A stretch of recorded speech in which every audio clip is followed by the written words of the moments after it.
ladies and gentlemen. Jai Hind.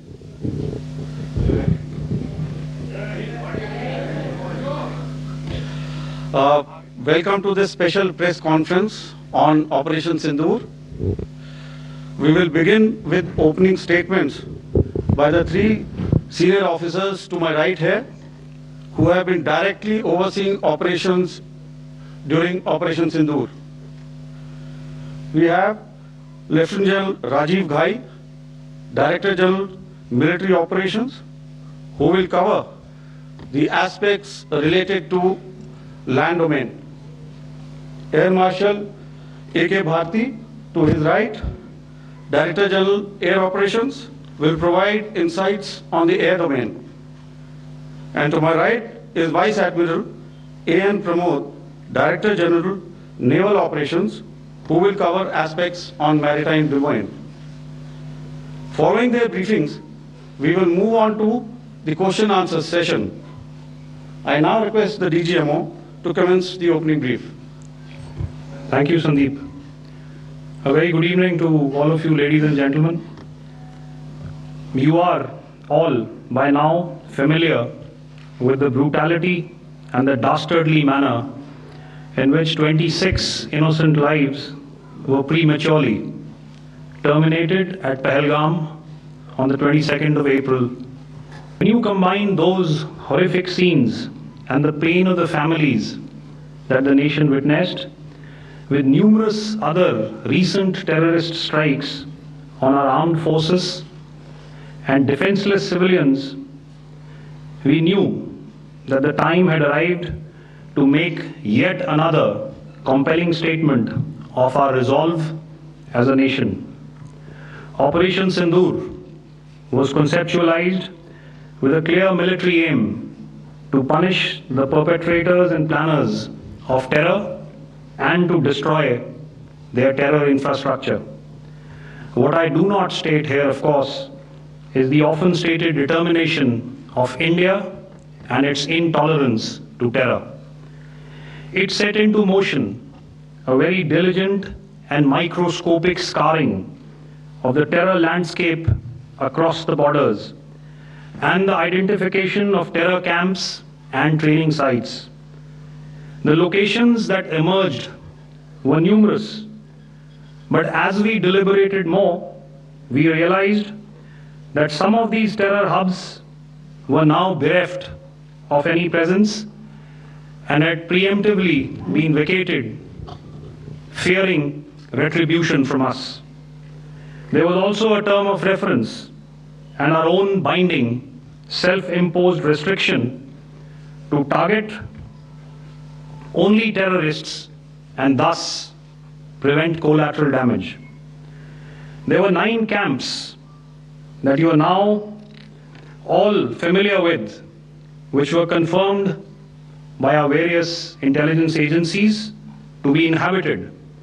Some of these were in POJK, while there were others that were located in the Punjab province in Pakistan. Nefarious places such as Muridke, the hub center of the Lashkar-e-Taiba, has over the years bred infamous characters such as Ajmal Kasab and the likes of David Headley. What followed was a careful scrutiny of each of these sinister locations, the type of construction in each structure, and the terrain obtained around these. This was with an obvious intent to deduce and identify the exact vector that was required for their neutralization, as also the eyes in the sky that we would send up to ensure that we brought back evidence that we had indeed targeted what we set out to. The precise images of these engagements on that fateful and historical night have already been showcased during the first press statement on the 7th of May that was helmed by our Foreign Secretary. I have no doubt in my mind that we achieved total surprise, and those strikes across those 9 terror hubs left more than 100 terrorists killed, including high-value targets such as Yusuf Azhar, Abdul Malik Rauf, and Mudassir Ahmed that were involved in the hijack of IC-814 and the Pulwama blast. The line of control was also violated soon after by Pakistan, and the erratic and rattled response of our enemy was apparent from the number of civilians, inhabited villages, and religious sites such as Gurudwaras that were unfortunately hit by them, leading to a sad loss of lives. The Indian Air Force played a major part in these strikes by engaging some of these camps, and the Indian Navy provided wherewithal in terms of precision munitions. The Indian Air Force obviously had their assets up in the sky, and I will here request Air Marshal Bharti, the Director General of Air Operations, to detail for you the methodology that the men in blue adopted to successfully manifest this mission. Thank you, Rajiv. A very good evening, ladies and gentlemen. It indeed is a difficult time that we have to come here like this and brief you. We could have done without this, but we had no choice. As the DGMO has detailed, the event was precipitated by the dastardly act at Pahalgam. The sequence of events have already been detailed. We carefully selected the targets, and out of the 9 selected targets, the target systems that were given to the Indian Air Force were the notorious training camps at Bhabalpur and Muridke, these being further from the international boundary. Through critical target system analysis, we analyzed what was to be done to annihilate these targets and plan to engage these targets with precision air-to-surface guided munitions so as to avoid collateral damage. The modalities of planning process I will not go through at this instant. However, what I would like to show you is the results that we achieved through our targeted airstrikes. Could I have the second slide, please?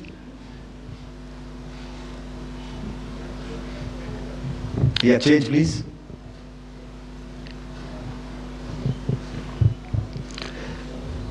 Okay. This is what the terror infra at Muridke looks like.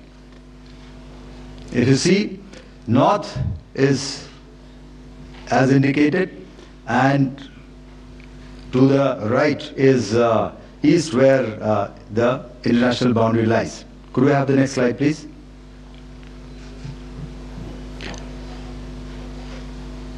Orientating. Oh, just go back to one slide. Okay. Please have a look at this red building, the series of buildings out here, and this empty ground. Next.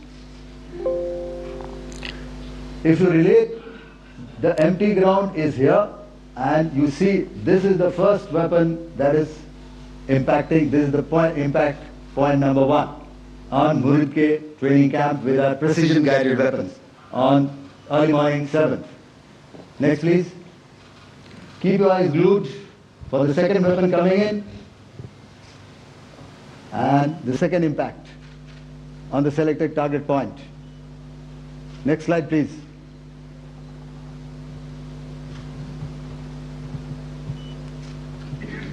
Third weapon, third impact.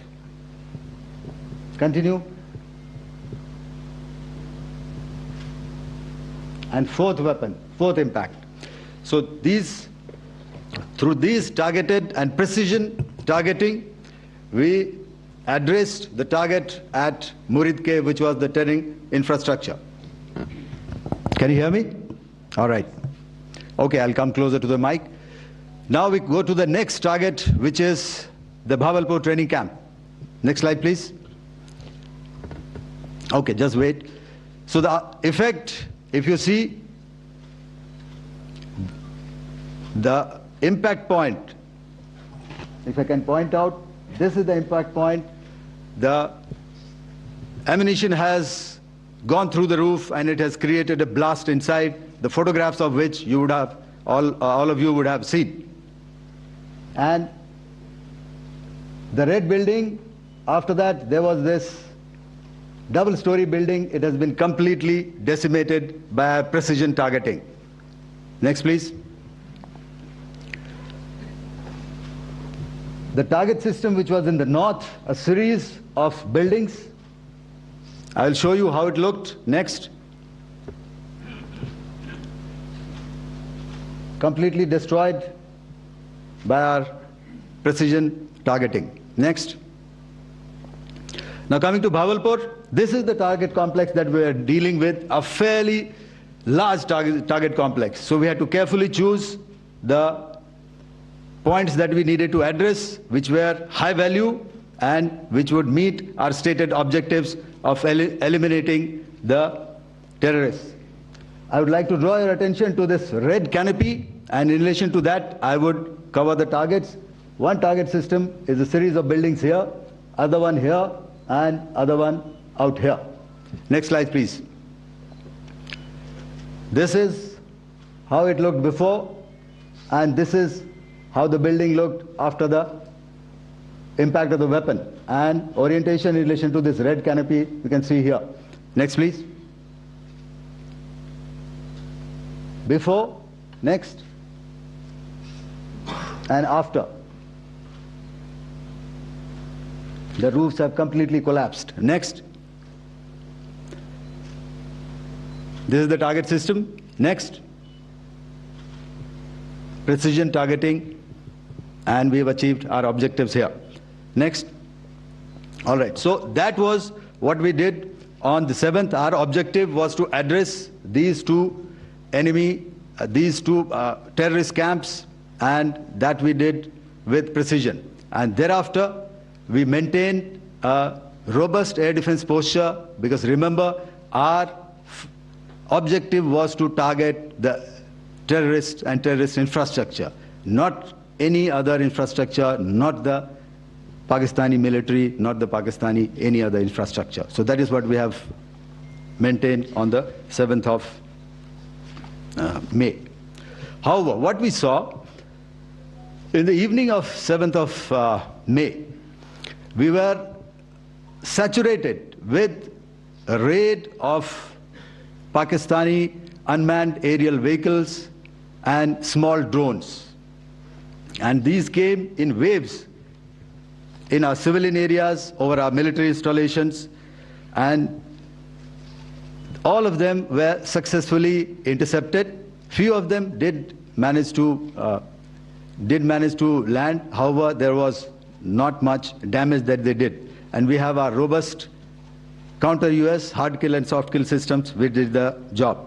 However, the difference here was that we had targeted the terrorists. The adversary now has targeted our civilians and the military infrastructure. So it had to be responded to. So in a quick and calibrated response, that very night, we struck their radar installations at Lahore and close to Gujranwala, the LYT installation, to indicate to him that we are ready, yet we do not want to escalate. Our fight was with the terrorists and not with the Pakistani military establishment. Thank you. Thank you, Air Marshal Bharti. So, ladies and gentlemen, he's outlined operations not only on the night of 6th and 7th of May, when Operation Sindoor commenced, but also on the subsequent night. Being well aware and familiar with the congenital and impulsive nature of our adversary, and even though we did attempt to reach out and communicate our compulsions to strike at the heart of terror to my counterpart in the immediate wake of Operation Sindoor, the request was brusquely turned down, with an intimation that a severe response was inevitable and in the offing. We were, of course, prepared. Operations on the 7th and the 8th, Air Marshal Bharti spoken about. On the night of 8th and 9th of May, they flew drones and aircrafts into our airspace all across the borders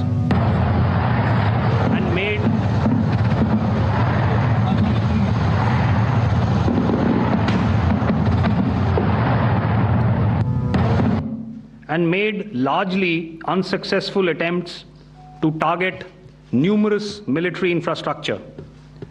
Violations on the line of control by Pakistan also commenced yet again and precipitated into fierce RT engagements. The air operations on the night of 8th and 9th of May, I'll yet again request the DG Air Operations to cover.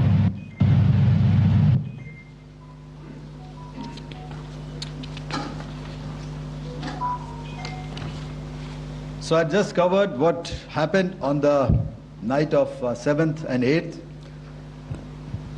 What we found that on the night of 8th and 9th, starting as early as 22:30 hours, our cities had a mass raid of drones, unmanned aerial vehicles, UCAVs, starting right from Srinagar, going down right up to Nalia. It was a mass raid in waves, and it was relentless.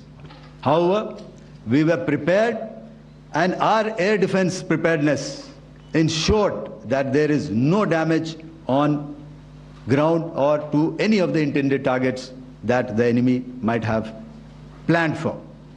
The difference between 7th night and 8th night was that on 7th night, he sent in his Yeha class of UAVs, however, these UAVs can go some distance, they are armed. However, on the 8th, less numbers of armed UCAVs were there or UAVs were there, and more numbers of quadcopters, maybe for surveillance or just for harassment of civilians. This continued till midnight. Our air defense preparedness ensured that there was no damage on the ground, either to the military installations or to the civilians. However, the enemy had yet again shown that he wanted to up the ante and he wanted a fight, and we were up to the task. In a measured and calibrated response, we once again targeted his military installations, which included his SAM sites at Malirkant. This also included his surveillance radar sites at Lahore and close to Gujranwala.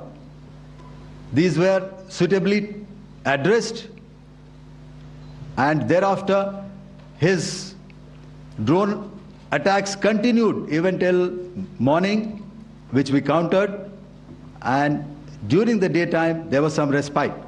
Here I would like to bring out another aspect. What we found was that while the drone attacks were being launched from somewhere close to Lahore, enemy had allowed his civilian aircraft to also continue to fly out of Lahore. Not only his own aircraft, but international passenger aircraft, which is quite insensitive, and we had to exercise extreme caution, even at the cost of some tactical disadvantage, to ensure that there is no damage to any of the civilian aircraft.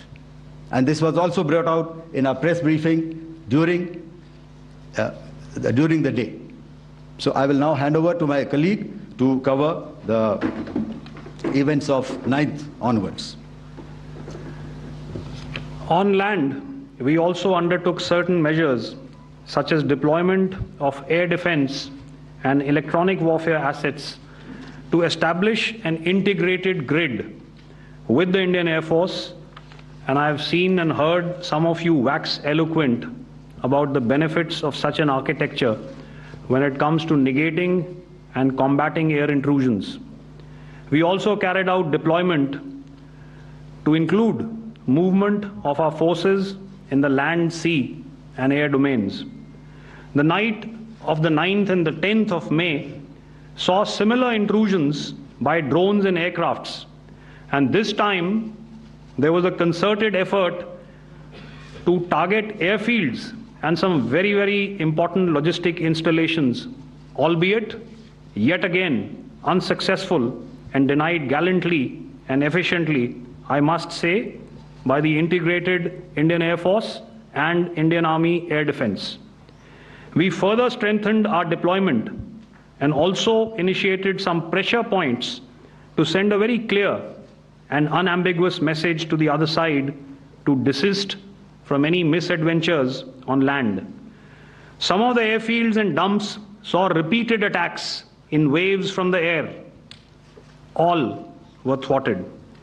The Pakistan Army has reported to have lost approximately 35 to 40 personnel in artillery and small arms firing on the line of control between the 7th and the 10th of May. What the other side had probably also not reckoned with was the speedy and precise turnaround and hit back by the Indian Air Force. And I will yet again ask Air Marshal Bharti to speak about these significant and game-changing strikes.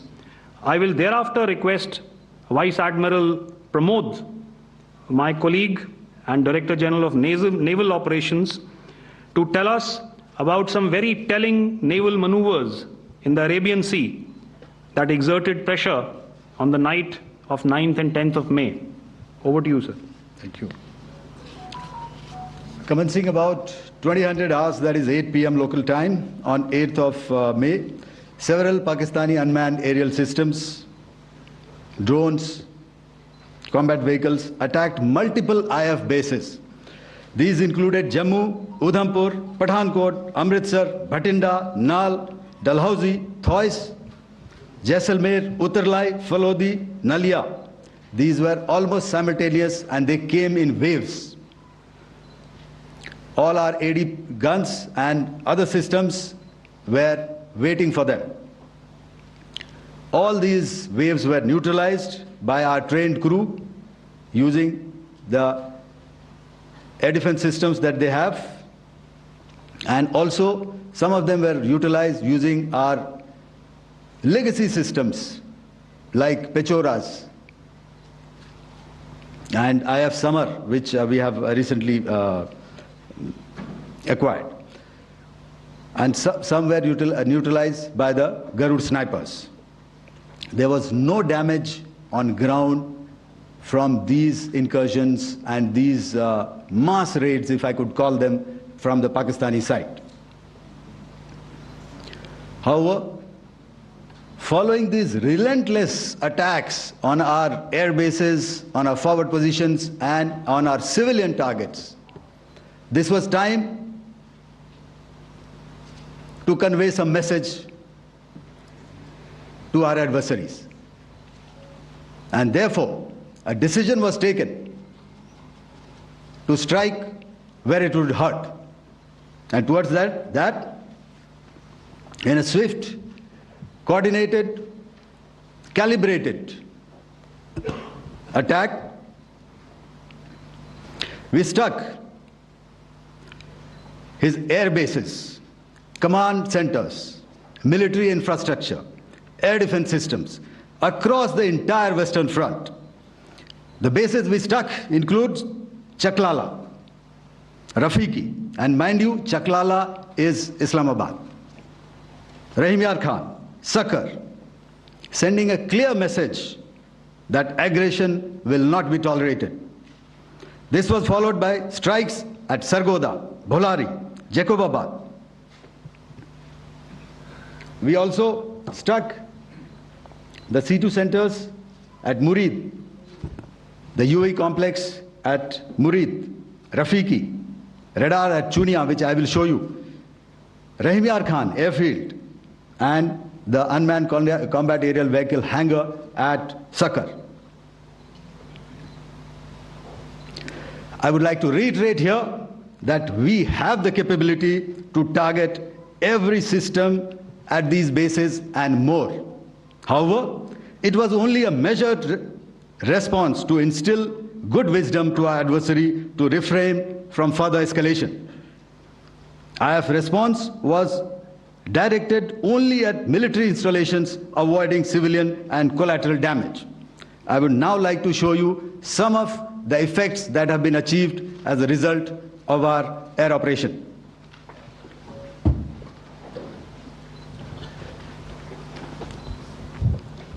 Here is the Pasrur air defense system. If you could see, zoomed up view, this is the radar mounted on a high tower.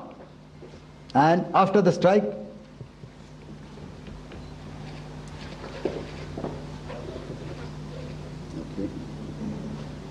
let me manage. Thank you.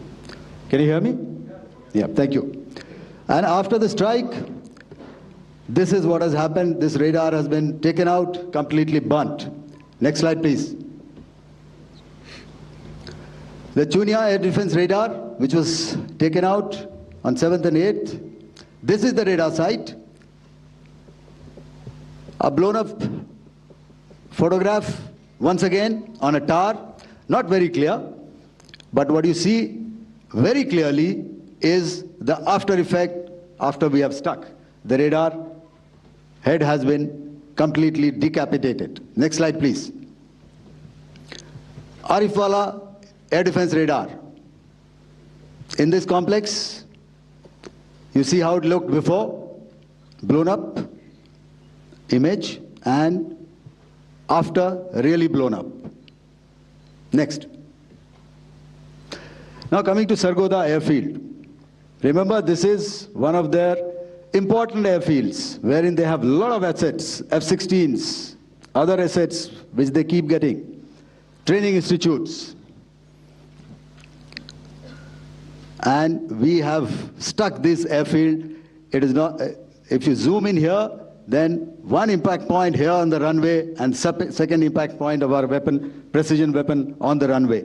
And if you see this blown up, repairing going on. Same here. Next. Rahimyar Khan. This is the area we have struck. A deep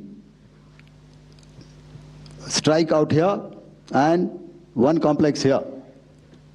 So this is how it looked before, and the same.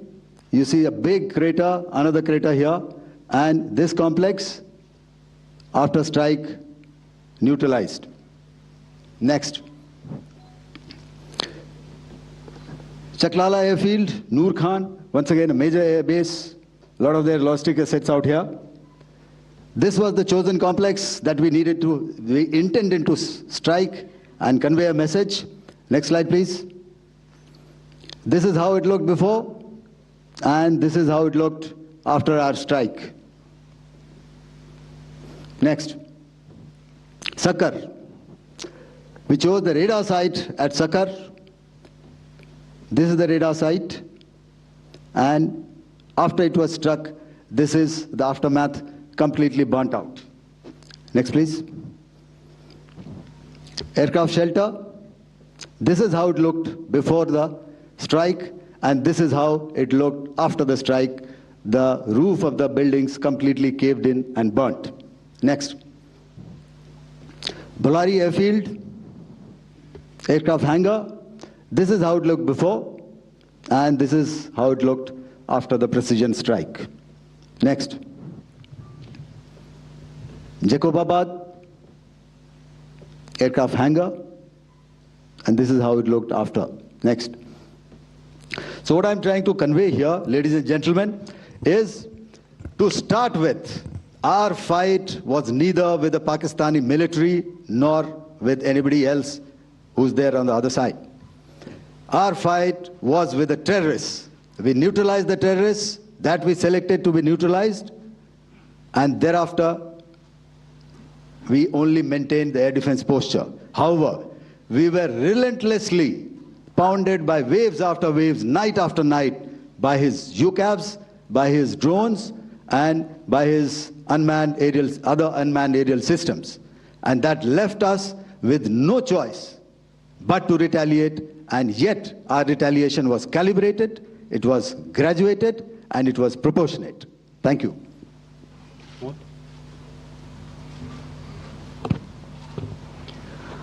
Good evening, ladies and gentlemen. In the aftermath of the cowardly attacks on innocent tourists at Pahalgam in Jammu and Kashmir by Pakistani-sponsored terrorists on 22nd April, the Indian Navy's Carrier Battle Group, surface forces, submarines, and aviation assets were immediately deployed at sea with full combat readiness in concert with the joint operation plan of the Indian Defence Forces.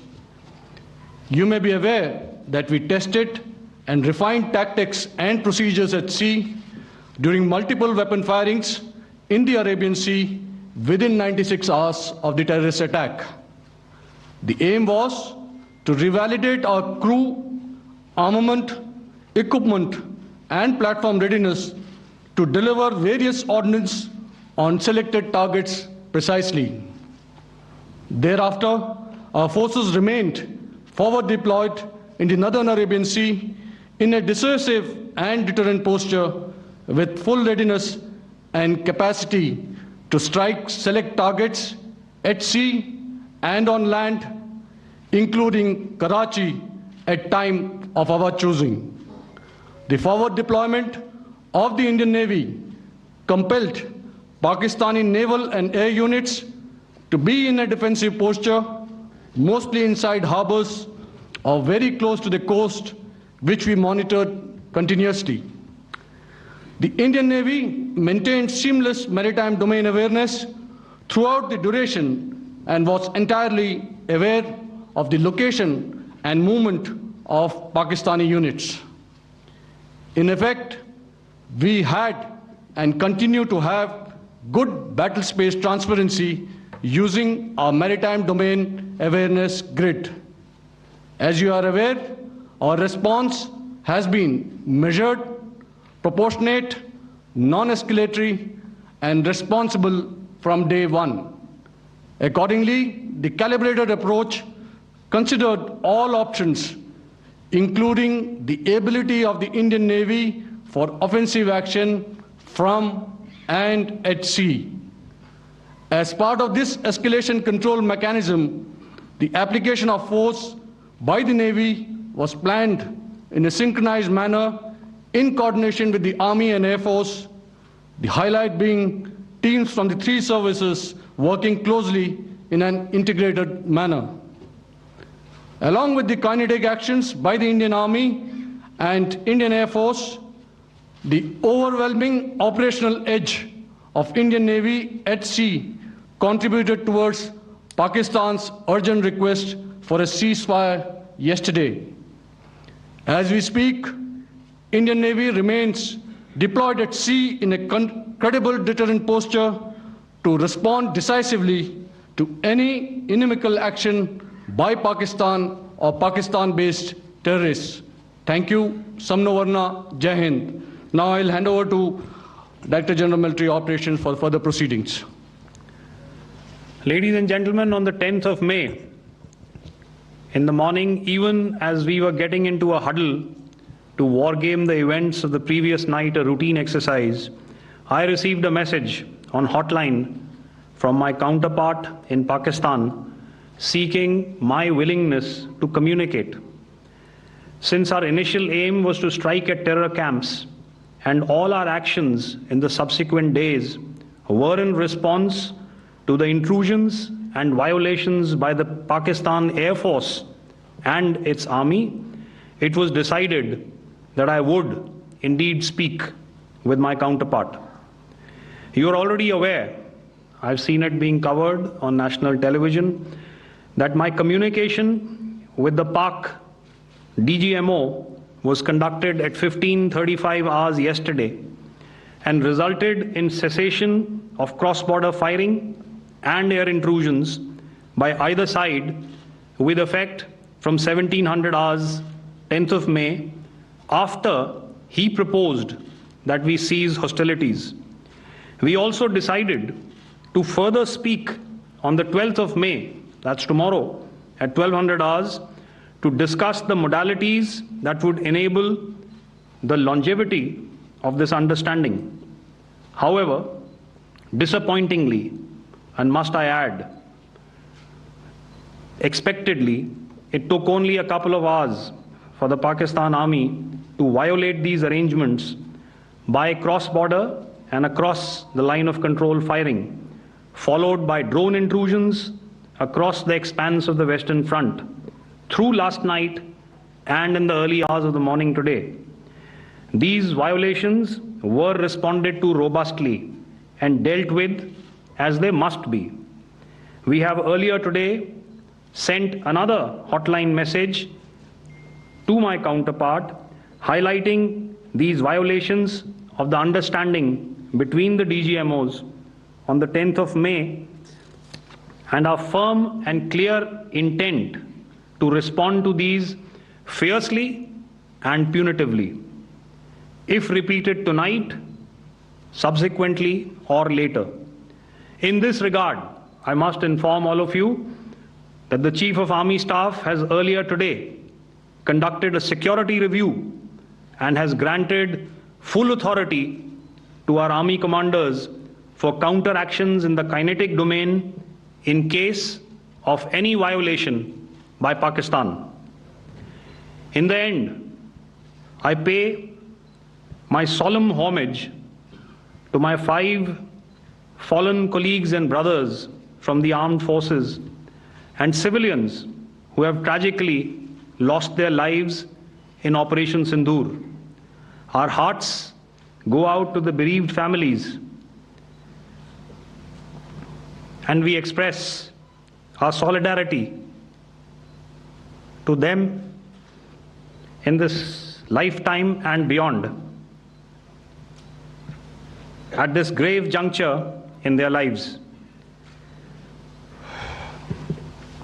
Their sacrifices shall always be remembered and spoken of in glowing terms by a grateful nation. We have thus far, ladies and gentlemen, exercised, and my colleague Pramod highlighted this, immense restraint, and our actions have been focused, measured, and non-escalatory. However, any threat to the sovereignty, territorial integrity, and safety of our citizens will be met with decisive force.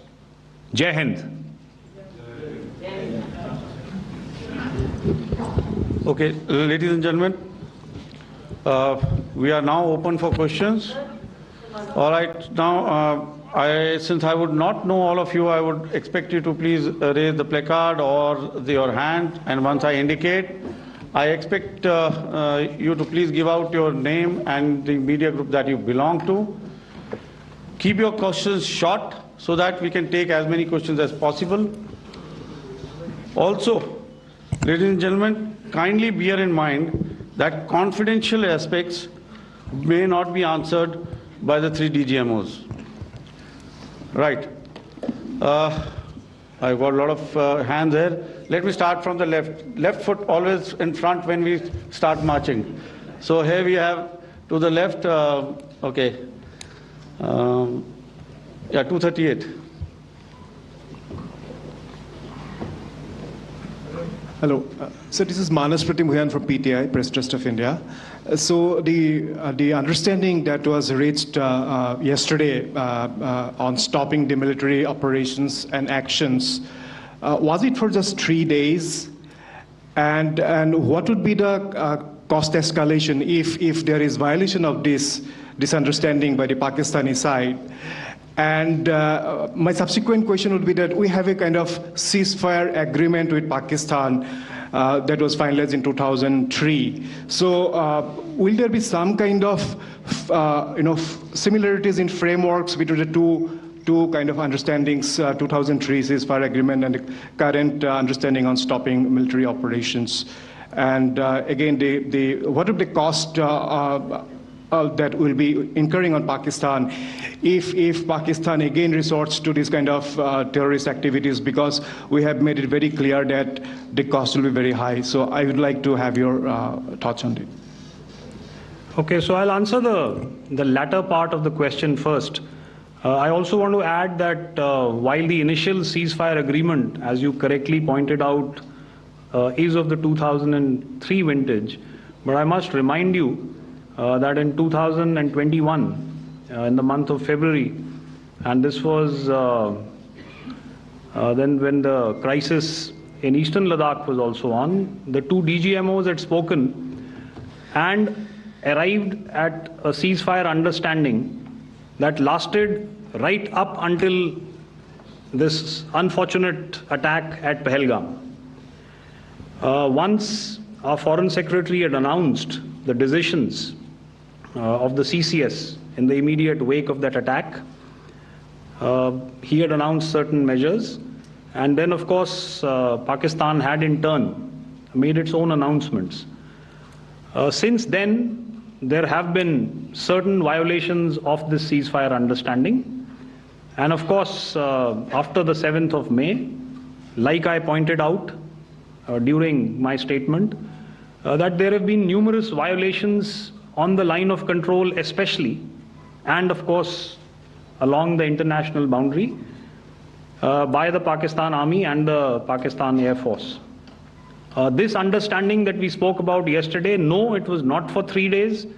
It was first to stop aggressive and hostile activities immediately, let that order and direction settle down for about 36 hours, and thereafter discuss modalities, like I said, to ensure its longevity. That is tomorrow, on the 12th of May. But unfortunately, we had a violation starting at approximately 1900 hours last night. And we've sent a communique, like I said, to the Pakistan Military Operations Directorate. And we will await as to what happens tonight. All right. The cost escalation, I'll leave it to your best imagination. I've already said that the response will be fierce and punitive. Now, the right foot forward. Yeah.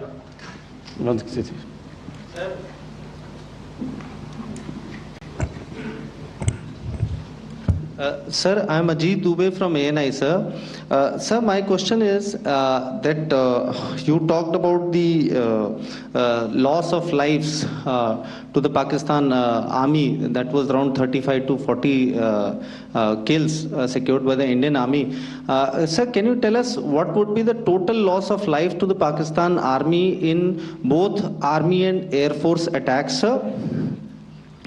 And how good was the performance of the BrahMos, Scalp and the S-400 during the operations?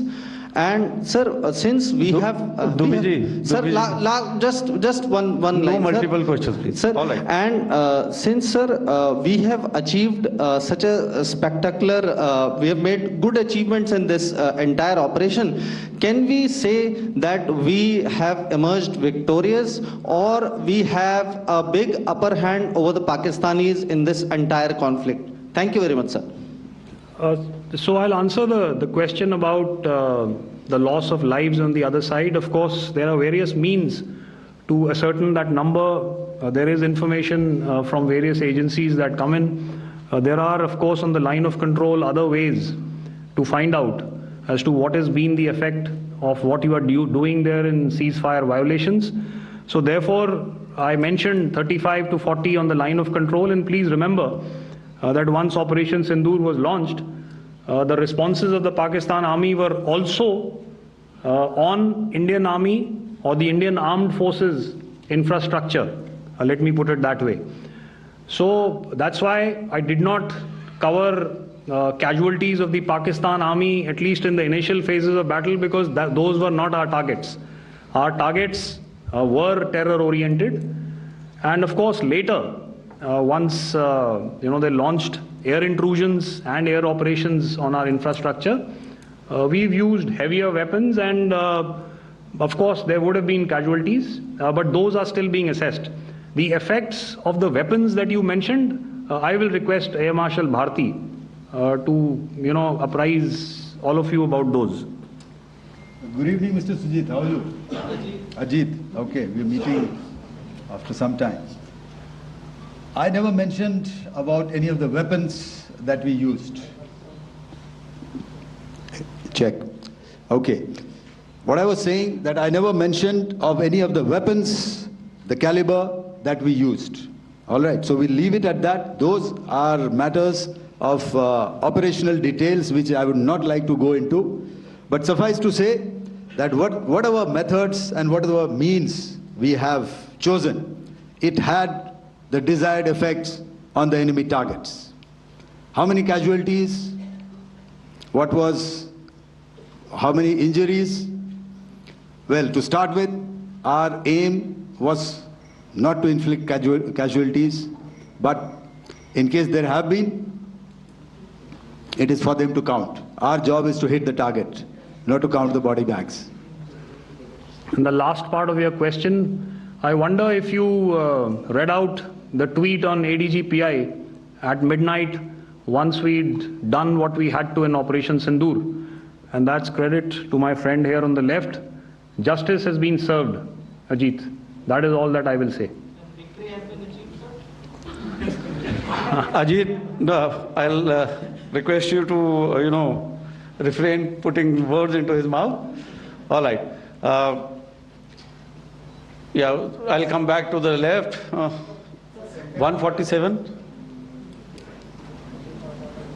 Sorry, 47. No, 47. Did I see it here or? Yeah. Good evening, gentlemen. Sorry, 147, I saw it there. Sorry. Okay. Yeah. Since I've already said, 147, start please. Hi sir, good evening. This is Shivam Patel from Reuters News Agency. Thank you for giving me the opportunity. My question, sir, is how many military targets did Indian Armed Forces strike in Pakistan in response to the attacks from Pakistan? How were these targets selected? And how many troop casualties have been there in total on both sides, if you can give details? Thank you. I'm sorry, where are you? I haven't spotted his... He's to the right. Okay. Can you just repeat that for me, please? Sure, sir. So my name is Shivam Patel. I'm from Reuters News Agency. My question is, how many military targets in total did the Indian Armed Forces strike in Pakistan in response to the attack from Pakistan? How were these targets selected? And how many troop casualties have been there on both sides, if you can? So you're speaking of the targets that I mentioned in the wake of the attack at Pahalgam, right? Military targets, after in response. Yeah, I think it's amply clear to everybody here that the Pakistan Army has not crossed the international boundary, neither in the plain sector nor on the line of control. So the intrusions have been in the air. There have been certain attempts on the line of control when ceasefire violations have been on to try and infiltrate and carry out and perpetrate activities that we are all very well familiar with. Whether these are by terrorists or by the Pakistan Army or its special forces and commandos is difficult to say, but each of these have been effectively thwarted. So therefore, as far as engagements of military targets on the other side is concerned, I thought Air Marshal Bharti covered those very well and in detail, and he also mentioned as to how they went about targeting those. I think those images were very clear and very, very graphic in telling us as to what we needed to hit. And you'll remember right at the outset I said that we even went into what was the construction in each of these locations, and therefore decided on the vector that had to be utilized. May I? Oh, please. Okay, if I could add to what the DGMO has said, I have already detailed the targets. Now, whether it is X numbers or Y numbers is that is immaterial. And what damage have we inflicted? You have seen. What are the casualties on the other side? As I said, that is for them to count. As far as we are concerned, from the air defense side, if they had a choice, they would have definitely come in. They are fighters, there are more numbers of UCAVs. It is not that they did not intend to come in. It is only that our robust AD posture prevented them from coming in. So that must be known, and that must be realized by all the audience here. Yeah, I'll come to the left now, 24.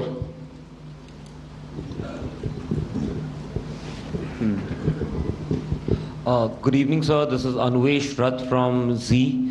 Sir, I wanted to know on the first briefing, which was done by FS and two representatives from Air Force and Army, you showed a list where there was 21 places in that list. You have stuck 9. Are more operations going to be held? Is Operation Sindoor still on? And the second question, thank you, sir. Thank you so much. And also, I want to congratulate all three of you for a fantastic operation that you guys have done. Thank you so much. Thank you so much for that one question. Yeah. Sir, the question.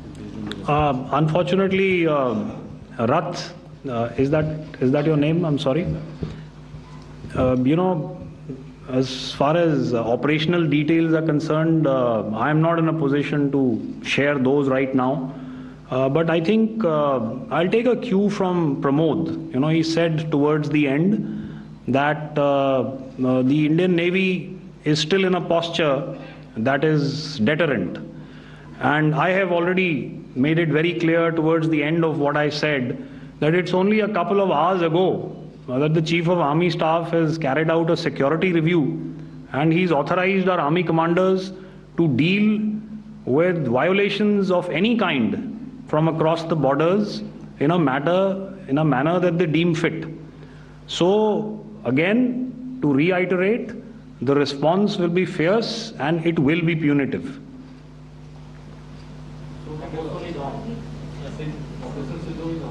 Yes. 163. I'll go back this side now. Yeah, 255. She said middle wale kya karenge, so 255. Oh, sorry. Good evening, sir. I'm Shailesh from National Defense. Please allow me, first of all, to pay my gratitude for protecting us Indians. Thank you very much. Sir, since the enemy has been talking about taking down our aerial platforms, it would be deemed fit in case we can reveal that we have taken down their fighter jets. What could be the number? Though you said that they may be not good to reveal the platforms, but since this has come from various quarters in Pakistan, so I believe that we need to answer, in case if you can, sir, if you may allow. The question is for me? Yes, sir. Okay, and if I get it right, you want to know how many of their planes we have downed? Yes, sir. Yes, sir. All right. See, as I said, their planes were prevented from coming inside our border. All right. So we do not have the wreckage with us, but definitely we have downed a few planes. Numbers, we would not like to hazard a guess out here. Okay. I have the numbers. Okay. And we are getting into the technical details of it to establish it. So I would not like to put a figure at this time, but definitely there are losses from their side which we have inflicted. Were they, please don't ask. Were they fourth generation plus, sir? See, you're putting words into my mouth. Why do you say fourth generation? Let us make it high tech. Okay. Thank you so much. All right. Yeah, 163.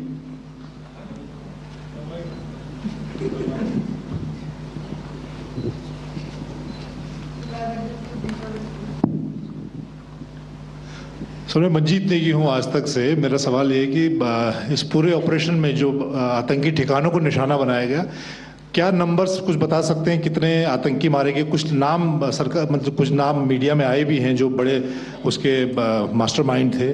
और एक सवाल जो आज air force ने भी tweet किया कि operation सिंदूर अभी जारी है और सरकार की तरफ से भी कहा गया। और पिछली बार जब विदेश मंत्रालय की प्रेस कॉन्फ्रेंस पहली हुई थी उसमें वो लिस्ट दिखाई गई थी कि 21 टेरर कैंप आइडेंटिफाई किए गए हैं। तो क्या जो बाकी बचे हुए टेरर कैंप हैं उन पर भी कार्रवाई होगी? और एक नंबर अगर आप बता पाएं कितने टेररिस्ट मारे गए? Sir before you answer sir, before you. Manjeet ji, 3 questions. The third one has just been asked here before. So 21 this thing. So I'll request the first to be answered so that we have more number of people who can ask. Manjeet, जब मैंने statement दिया तो मैंने शुरू में ही कहा कि जैसे ही ऑपरेशन सिंदूर कॉन्सेप्चुअलाइज हुआ तो हमारा जो पीछे की कार्रवाई होती है स्पेड वर्क और टारगेट्स को आइडेंटिफाई और एनालाइज करने की कार्रवाई शुरू हो गई थी। मैंने जब स्टेटमेंट दिया तो मैंने बताया कि बहुत सारे थे, हमने 21 दिखाए होंगे और भी हैं, लेकिन वो लिस्ट फिल्टर करते करते 21 तक पहुंची। अब क्या आगे एंगेज किए जाएंगे? अगर ज़रूरत पड़ेगी तो ज़रूर एंगेज किए जाएंगे, लेकिन मैंने बताया कि इस समय जो इंट एजेंसीज ने हमें बताया कि फलाने कैंप में प्रेजेंस है, हमने उनको एंगेज किया। कुछ नाम मैंने लिए, कुछ नाम अभी पुख्ता किए जा रहे हैं। मैंने आपको बताया कि जो इंट एजेंसीज ने अभी तक असेसमेंट किया है उसमें उन्होंने कहा है कि तकरीबन 100 से ज़्यादा मारे गए हैं।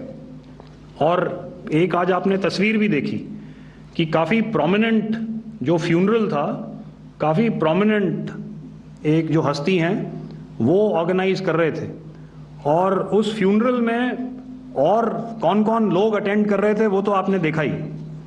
तो आप लोग सब समझदार हैं और मुझे ये कहने की ज़रूरत नहीं है कि इन लोगों को कहाँ से सपोर्ट मिल रहा है। अगर नहीं मिल रहा होता तो ऑपरेशन सिंदूर नहीं होता, तो उसी की वजह से है ये ऑपरेशन। तो मेरे ख्याल से मैंने आपके सारे सवालों का जवाब दे दिया। Ma'am sir, next is from 17। Sir मेरा नाम अंजू निर्वाण है, TV9 भारतवर्ष से।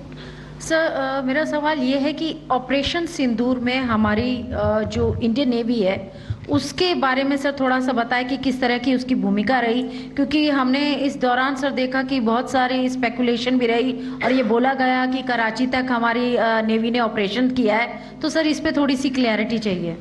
और सर हमने कौन कौन से फाइटर एयरक्राफ्ट डाउन किए हैं, अगर उसका भी थोड़ा सा क्लैरिटी मिल जाए तो अच्छा रहेगा।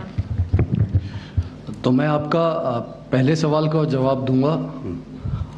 I will make few sentences and leave it for your imagination. First of all, as I mentioned, we have quantitative and qualitative edge to deliver a massive blow to our adversary, and we completely dominate in the maritime front. Indian Navy's action is part of the escalation ladder mechanism which we have worked out amongst 3 services. This time, if Pakistan dare take any action, and Pakistan knows it, what we are going to do. That's all. Okay, आपके सवाल का जवाब मैं पहले दे चुका हूँ। आपके सवाल का जवाब मैं पहले दे चुका हूँ, इसलिए मैं बस उस तक ही सीमित रखूँगा और इतना कहना चाहूँगा कि आने वाले दिनों में आपको खुद ही पता चल जाएगा और ऐसी बातें छुपी नहीं रहती हैं, तो पता चल जाएगा। So at this time we'll just let it be. Okay, ladies and gentlemen, we have 1 or 2 more questions, sir. So Please. They are going to be outside. You can speak to them there also. 104. 104.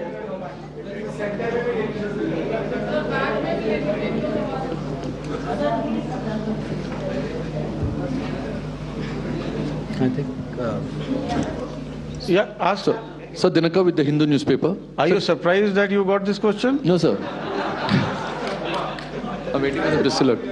Sir, can you give a number of assets we lost, because there's been a lot of speculation going on, international media writing a lot of things about our platforms, including Rafales. I mean, Pakistan claiming that Rafale has been downed, etc. Can you put that question to rest and clarify on that?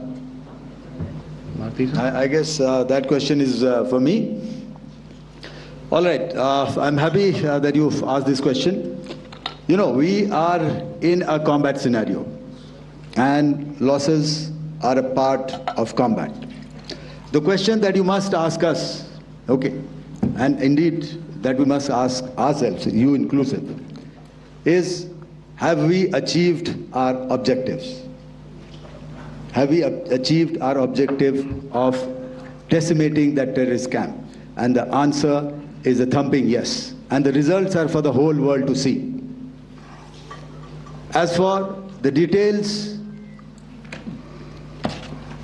what could have been, how many numbers, which platform did we lose? You know, at this time, I would not like to comment on that, because we are still in a combat situation. And if I comment on anything, it will only be advantage adversary. So we don't want to give him any advantage at this stage.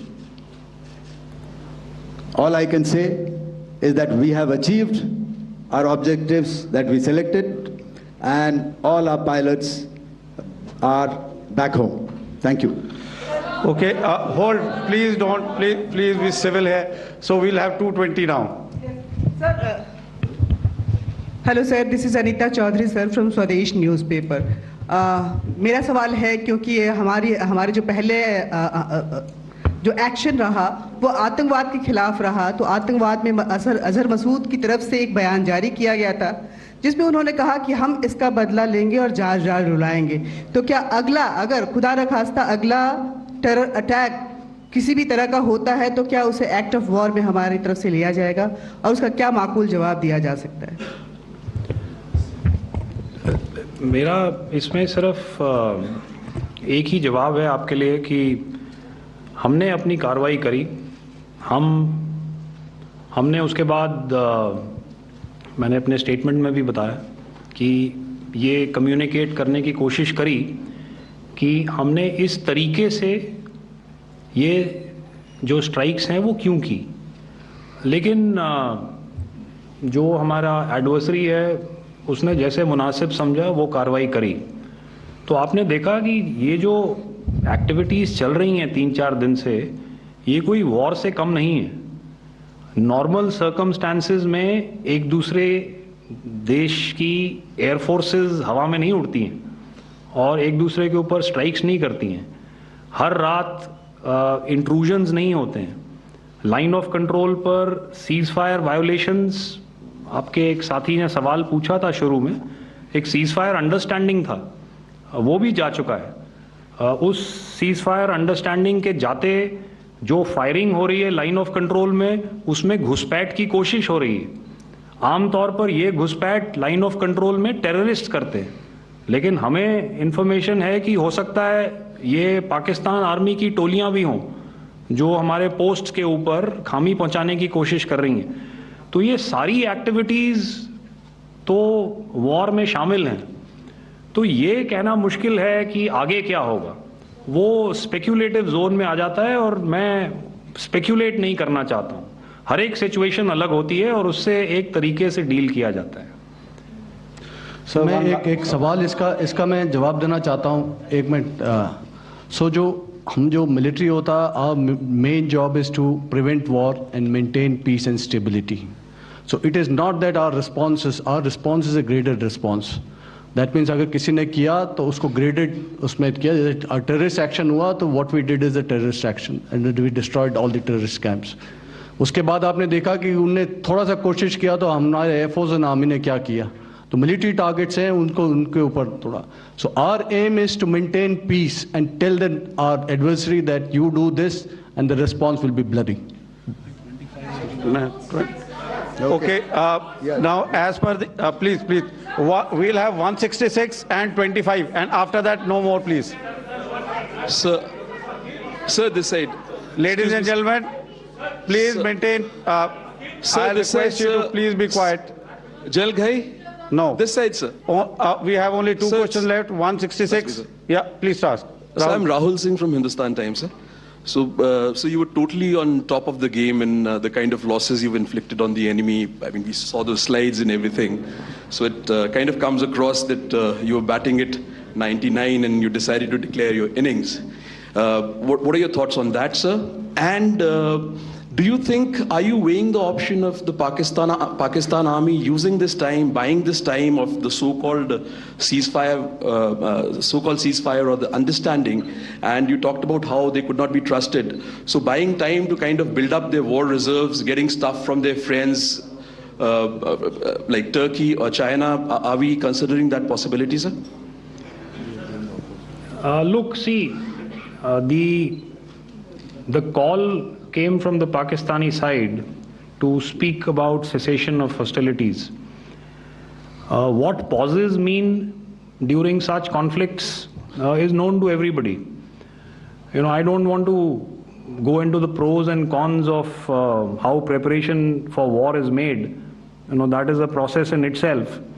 But I think my senior colleague here, the DG Air Operations, spoke, or he alluded at least, you know, to what this operation was precisely and specifically meant for. And I think that's something that we achieved, you know, right at the outset. Had we had the option not to go further, we probably wouldn't have. But we've been compelled to be in this situation.